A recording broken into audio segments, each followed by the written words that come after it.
And if you misorder those two things, so an illustration I'll give people is that, steps matter. What you do matters, but the order of those steps matter.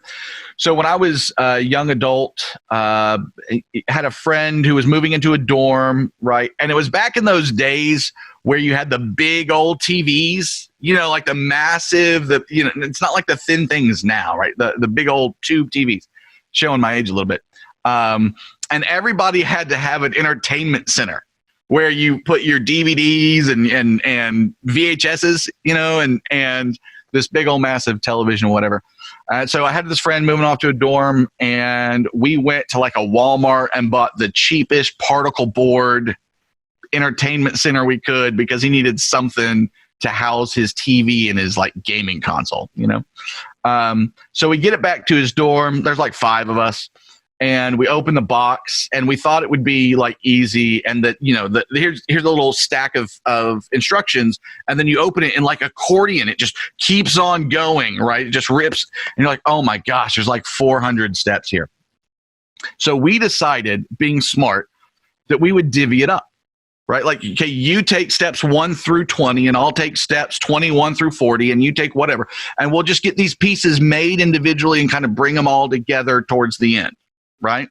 Sounds really smart. That way it cuts it by, to a fifth of the time that it was supposed to. Except by the time we got done, we had this leaning mess that couldn't support a thing because you had to do it in order. Each step mattered as you fleshed everything up, right? And everything had to be able to come together tightly in order to hold that weight, right? So doing everything mattered. You had to do all the steps. If you had left out any step, obviously it would be unusable.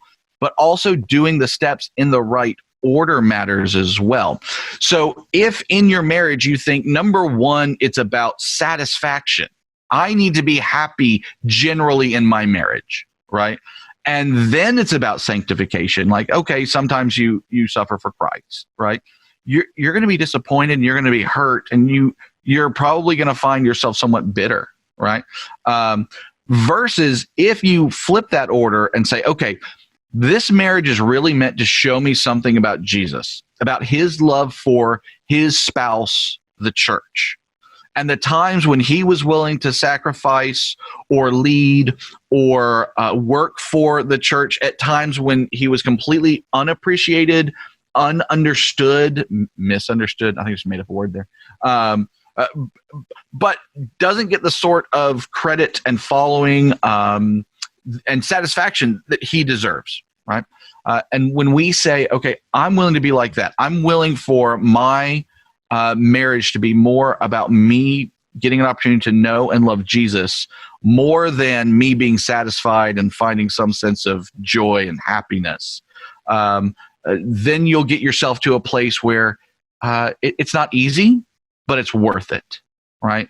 And opportunities of suffering gives you a sort of Romans 5 mentality, which tells you that suffering requires endurance, but that endurance leads to character, and then that character yields hope, and a hope that can't be put to shame. And so I think there are a number of expressions of that one issue. If it's issues of like money, the top 3 reasons people come for marriage counseling are money, children, and sex, right? And so I think all 3 of those can be manifestations of pride.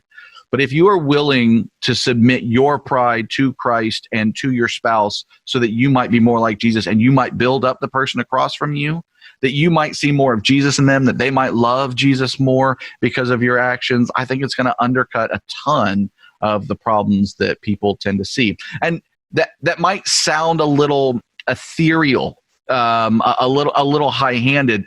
And I guess we might be able to talk about practicals, about individual things, but I really do think that it's a priority and ordering of the heart that leads to the ability to overcome some of those hurdles versus getting stuck in some of those ruts. And it's not about not being satisfied, right? Or not communicating your desires in order that you might be satisfied. But it's just understanding that there are seasons when it's going to be primarily about your sanctification rather than satisfaction.